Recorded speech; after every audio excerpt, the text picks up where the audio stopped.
Welcome two classes. आज की class में हम पढ़ेंगे छत्तीसगढ़ में जो जैन धर्म के बारे में, यानी हमारे छत्तीसगढ़ में जैन धर्म की शुरुआत कहाँ से हुई और कहाँ कहाँ तक इसका विस्तार हुआ। तो सबसे पहले देखते हैं कि जो जैन धर्म में सबसे पहले आपका क्रम, उसके बाद कौन से तीर्थंकर छत्तीसगढ़ में आए और उन क्षेत्रों में छत्तीसगढ़ में उसका क्या संबंध था, मतलब यहाँ पे उनका रहन सहन यानी किस प्रकार विस्तार हुआ छत्तीसगढ़ में जैन धर्म का। तो सबसे पहले लेते हैं प्रथम तीर्थंकर।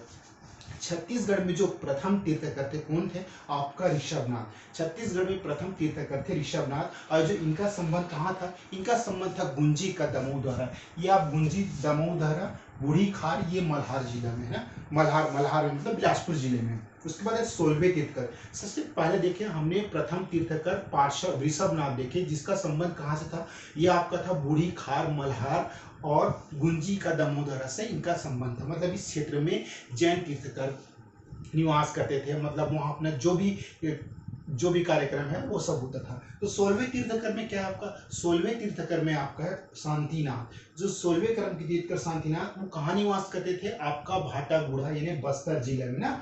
उसके बाद आपका 23वें तीर्थंकर जो कौन थे? 23वें तीर्थंकर आपका पार्श्वनाथ था, जिनका संबंध नागपुरा कहाँ है? आपका दुर्ग जिले में। इसे जैन मुनियों का तीर्थ स्थान कहते हैं ना। दुर्ग जिला जो छत्तीसगढ़ में है, जो 23वें तीर्थंकर है पार्श्वनाथ, इनका संबंध कहाँ था? दुर्ग जिले से ना। और 24वें तीर्थंकर कौन है? आपका 24वें तीर्थंकर है महावीर स्वामी, जिसके बारे में पुस्तक में पढ़ते हैं कि महावीर स्वामी का जन्म कहाँ हुआ, यहाँ हुआ।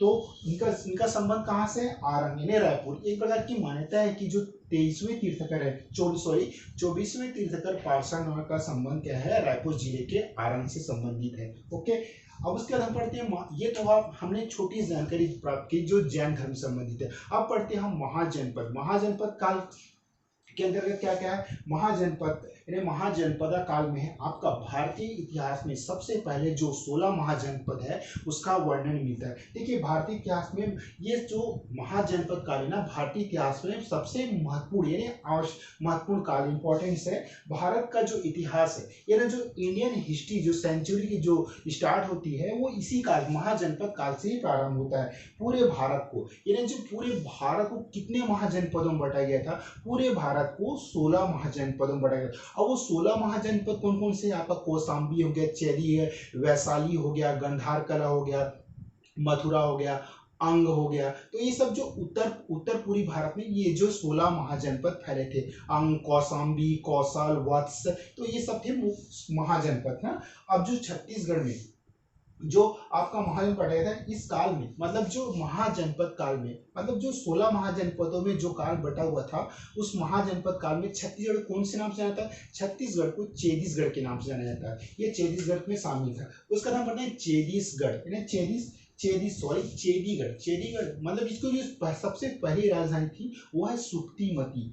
ये सुक्तिमती है। और क्षेत्र था आपका बुंदेलखंड का पठार, मतलब हम जो एमपी के हैं ना, बुंदेलखंड का पठार जो सारा एरिया कवर करता है, बुंदेलखंड का पठार ना। उसके बाद छत्तीसगढ़ मतलब उस समय छत्तीसगढ़ को किस नाम से जाना था? छत्तीसगढ़ को चेदीसगढ़ के नाम से जाना जाता था। ओके, छत्तीसगढ़ चेदीसगढ़ के नाम रहता है। इसी का अपभ्रंश मतलब इसका एक भाग, अपभ्रंश मतलब कहता है यानी किसी क्षेत्र का एक टूटा हुआ भाग, जिसका एक अपभ्रंश होता है, कुछ छोटा सा भाग होता है अपभ्रंश, वो इससे छत्तीसगढ़ बना। अब हम बढ़ते हैं मौर्य काल मतलब छत्तीसगढ़ में मौर्य काल की शुरुआत कहाँ से हुई, कौन सी ईस्वी हुई? तो छत्तीसगढ़ में जो मौर्य काल है ना, वो आपका 322 ईसा पूर्व से 185 ईसा पूर्व के आसपास मानी जाती है मौर्य काल। और जो छत्तीसगढ़ का जो मौर्यकालीन साक्ष्य, मतलब हमारे छत्तीसगढ़ में मौर्यकालीन का साक्ष्य कहाँ कहाँ से प्राप्त हुई? तो सबसे पहले आपका सिक्के कहाँ से? अकलतरा, ठठारी, बानवर।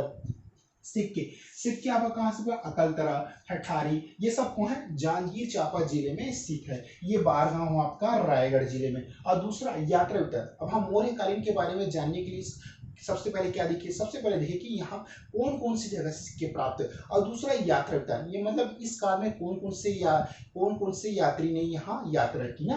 तो इस काल का जो साक्ष्य है हैंसाम की रचना आपका सीयूपी में मिलता है, मतलब मौर्य काल का ना। उसका शिलालेख रामगढ़ की पहाड़ी मतलब सरगुजा जिले में रामगढ़ की पहाड़ी में स्थित जोगीमारा की गुफा में मिलती है। मतलब शिलालेख जिसकी भाषा पाली एवं लिपि ब्राह्मी में ना, जो ये जिसकी भाषा पाली एवं जो लिपि ब्राह्मी लिपि में मिला है। ब्राह्मी लिपि का आप लोग समझ ना, अशोक की शिलालेख जिसमें ब्राह्मी लिपि का उसने अपने शिलालेख में अपने राज्य की जो उपदेश इस भाषा का उपयोग उन्होंने अपने ब्राह्मी लिपि में की थी। तो ये वही ब्राह्मी लिपि है ना।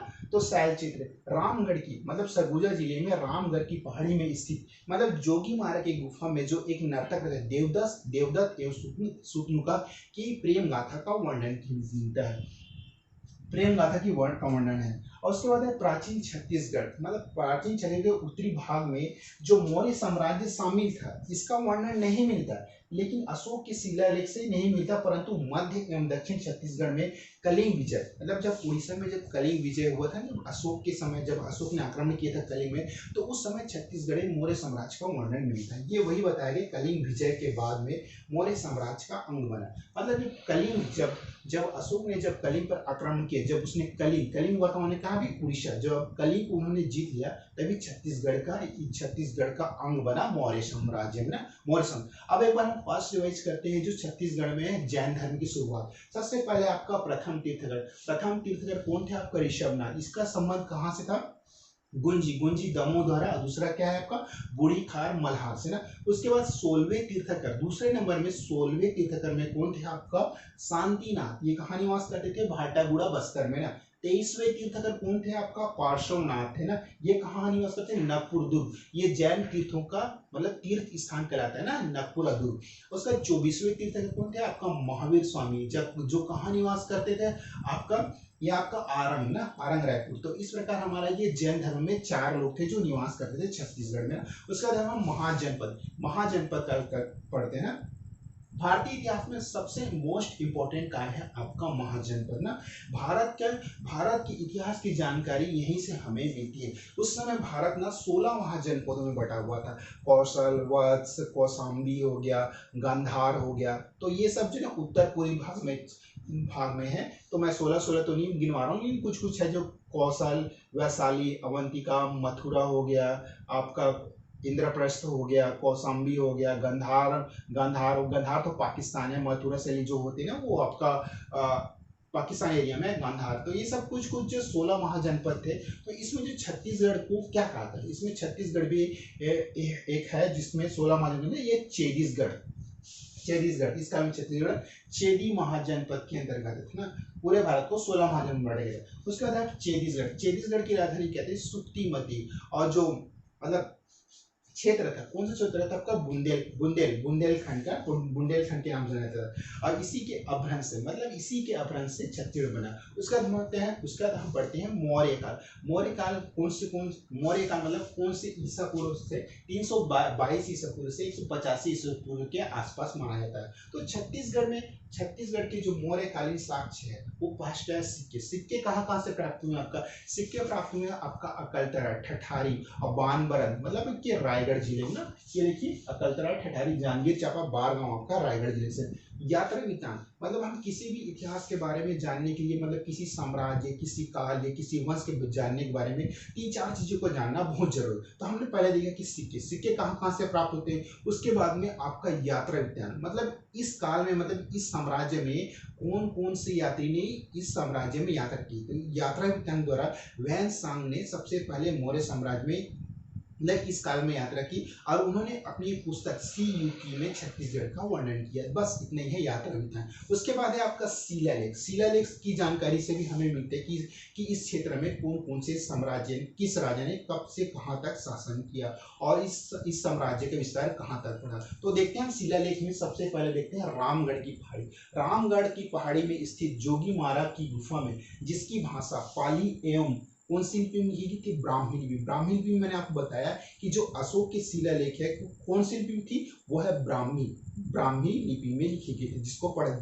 सबसे पहले किसने पढ़ा, सबसे पहले अशोक के शिलालेख को जेम्स प्रिंसेप ने पढ़ा। ओके, समझ में। उसके बाद आपका शैल क्षेत्र रामगढ़ की पहाड़ी में स्थित मतलब आपका रामगढ़ की पहाड़ी में स्थित ही देवदत्त एवं शूर्पणखा की प्रेम गाथा का वर्णन करें, जिससे यह हमें जानकारी मिलती है कि इसकी जो शिलालेख है, शैल चित्र है, नर्तकी शूर्पणखा की प्रेम गाथा, देवदत्त एवं शूर्पणखा की प्रेम गाथा का वर्णन है। उसके बाद है प्राचीन छत्तीसगढ़ का जो उत्तरी भाग है वो मौर्य साम्राज्य में शामिल था। हाँ, हमको पता है कि मौर्य साम्राज्य में शामिल था, लेकिन अशोक के शिलालेख से इसे कहीं भी जानकारी का वर्णन नहीं मिलता कि ये मौर्य साम्राज्य इस छत्तीसगढ़ का अंग था, परंतु मध्य एवं दक्षिण छत्तीसगढ़ कलिंग विजय हुआ। लेकिन बाद में जब अशोक ने कलिंग पर आक्रमण किया, जब कलिंग को जीत लिया, तब ये छत्तीसगढ़ का मौर्य साम्राज्य में छत्तीसगढ़ का अंग बना। मतलब हम बोलते हैं कि ये मौर्य साम्राज्य का छत्तीसगढ़ एक अंग बना था। तो आज की क्लास में हमने ये जाना कि जो छत्तीसगढ़ में जैन धर्म का आगमन, कौन कौन से मुनि थे, कौन कौन कहाँ पर निवास किया, कौन से, और छत्तीसगढ़ के जो 16 महाजनपदों में एक गढ़ था वो है छत्तीसगढ़।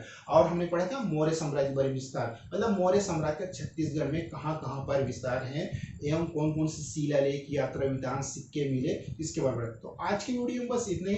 अगर वीडियो आपको पसंद आए तो लाइक, शेयर एंड कमेंट ना करना ना भूलें। Okay, thank you.